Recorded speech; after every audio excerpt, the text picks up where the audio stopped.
Hello नमस्कार, welcome to study with अमन डडवाल। तो दोस्तों, आज हम लूसेंट जी के इंडियन हिस्ट्री का 27 पार्ट देखेंगे। इससे जो मेरी प्रीवियस वीडियो थी उसमें मैंने आपसे जैन धर्म के बारे में बात की थी और मैंने आपसे ये भी बात की थी कि जो जैन जैन धर्म था उसकी डिवीज़न हो गई थी श्वेतांबर और दिगंबर में। जो स्थूलभद्र के शिष्य थे वो श्वेतांबर कहलाए और वो जो श्वेतांबर हुआ करते थे वो सफ़ेद वस्त्र धारण किया करते थे, और जो दिगंबर हुआ करते थे वो भद्रबाहु के शिष्य थे और वो वस्त्रहीन रहा करते थे। जहाँ तक मैंने आपसे पिछली वीडियो में बात की थी, तो आज मैं इसके बारे में आपसे आगे बात करूँगा। तो जहाँ पे अब हम सबसे पहले बात करेंगे जैन संगीतियाँ। तो दोस्तों, जो सबसे पहली जो जैन संगीति हुई थी वो हुई थी 300 ईसा पूर्व, यानी कि जब ईसा के जन्म को 300 साल बचे हुए थे तो प्रथम जैन संगीति उस समय हुई थी और ये पाटलिपुत्र में हुई थी। और आप जानते होंगे कि जो पाटलिपुत्र है उसको ही आज हम पटना के नाम से जानते हैं, जो बिहार की राजधानी है। तो दोस्तों, जो प्रथम जो जैन संगीति हुई थी उसके जो अध्यक्ष थे वो थे स्थूलभद्र।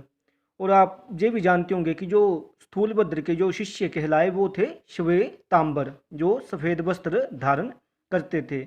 दोस्तों, संगीति कुछ नहीं है, ऐसा है कि जो भी जैन धर्म को मानने वाले लोग होते थे वो एक जगह इकट्ठे हुआ करते थे और जैन धर्म के बारे में बात किया करते थे। फिर हम बात करते हैं द्वितीय जैन संगीति। तो दोस्तों, जो द्वितीय जैन संगीति हुई थी वो हुई थी 512 ईस्वी में, यानी कि अब ईसा के जन्म को 512 साल हो चुके थे। तो जो द्वितीय जैन संगीति हुई थी ये हुई थी 512 ईस्वी में और ये हुई थी बल्लभी गुजरात में, और इसके जो अध्यक्ष थे वो थे शर्मा श्रवण। फिर हम आगे बात करते हैं जैन धर्म के त्रिरत्न। तो दोस्तों, जो जैन धर्म की हैं त्रिरत्न है उनमें सबसे पहले आता है सम्यक दर्शन। तो दोस्तों, जो सम्यक दर्शन होता है इसका मतलब ये भी होता है कि सम्यक विश्वास। तो इसका अर्थ ये होता है कि जो हमारे जैन धर्म के जो 24 तीर्थकर हुए हैं ना, उनमें जो भी मनुष्य है, जो भी इंसान है उसको उनमें विश्वास रखना चाहिए। जो भी तीर्थकर हुए हैं उनमें विश्वास रखना चाहिए, इसी को सम्यक दर्शन कहा जाता है। फिर हम आगे बात करते हैं सम्यक ज्ञान।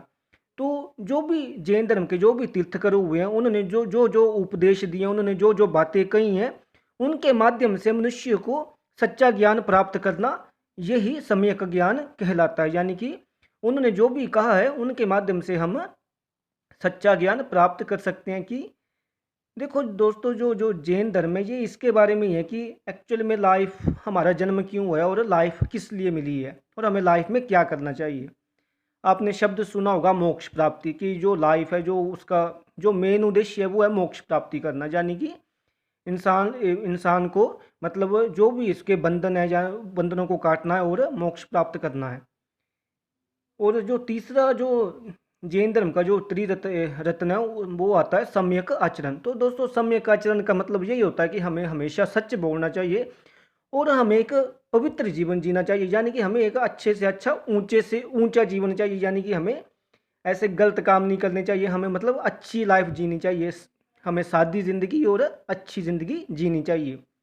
फिर हम आगे बात करते हैं तो जैन धर्म के जो 5 महाव्रत हैं। तो दोस्तों, सबसे पहले इनका जो व्रत आता है वो आता है अहिंसा। तो दोस्तों, अहिंसा का अर्थ होता है कि किसी को कष्ट नहीं देना है, यानी कि किसी के साथ कुछ गलत नहीं करना है, किसी को बुरा नहीं बोलना है, यानी कि किसी को मारना नहीं है। तो अहिंसा का अर्थ बेसिकली यही होता है। तो जो दूसरा व्रत है वो है सत्य। सत्य का अर्थ आप समझते होंगे कि सत्य का मतलब होता है कि हमें सदा सत्य बोलना चाहिए, हमें हमेशा सच बोलना चाहिए। फिर हम आगे बात करते हैं जो तीसरा महाव्रत है उसका नाम है असत्य। तो असत्य का अर्थ होता है दोस्तों कि हमें किसी की चोरी नहीं करनी चाहिए, यानी कि हमारे मन में ये इच्छा नहीं आनी चाहिए कि हमें कुछ चोरी करना है, या इस तरह की बात आप समझ सकते हैं, या किसी का धन चुराना है। तो असत्य का मतलब ये होता है। फिर हम बात करते हैं चौथा व्रत। तो चौथा व्रत है जो वो है अपरिग्रह। तो दोस्तों, अपरिग्रह का अर्थ होता है कि हमें धन संपत्ति वगैरह इकट्ठी नहीं करनी चाहिए। तो इसका अर्थ यही होता है। फिर हम आगे बात करते हैं जो पांचवा व्रत है वो है ब्रह्मचार्य। तो दोस्तों, ब्रह्मचार्य आप समझते हैं कि हमें ब्रह्मचार्य का पालन करना चाहिए। फिर हम आगे बात करते हैं कि जो जैन धर्म है दोस्तों, इसमें ईश्वर की मान्यता नहीं है, यानी कि ईश्वर को नहीं माना गया है इसमें। लेकिन जैन धर्म में आत्मा की मान्यता है। दोस्तों, आत्मा को क्या कहा जाता है कि जैसे जो हमारा मन होता है इसकी जो शांत स्थिति होती है इसको आत्मा कहा जाता है। कि जो इंसान है उसका जैसे मन बेचैन रहता है, हर समय वो परेशान रहता है, वो भविष्य के बारे में सोचता रहता है, वर्तमान के बारे में सोचता रहता है।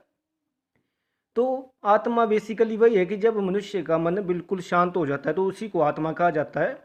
तो जैन धर्म में आत्मा की मान्यता है लेकिन ईश्वर की मान्यता नहीं है। महावीर पुनर्जन्म और कर्मवाद पर विश्वास करते थे। तो दोस्तों जो महावीर स्वामी थे ये पुनर्जन्म और कर्मवाद यानी कि जैसा इंसान कर्म करेगा वैसा ही फल मिलेगा इस पर विश्वास करते थे।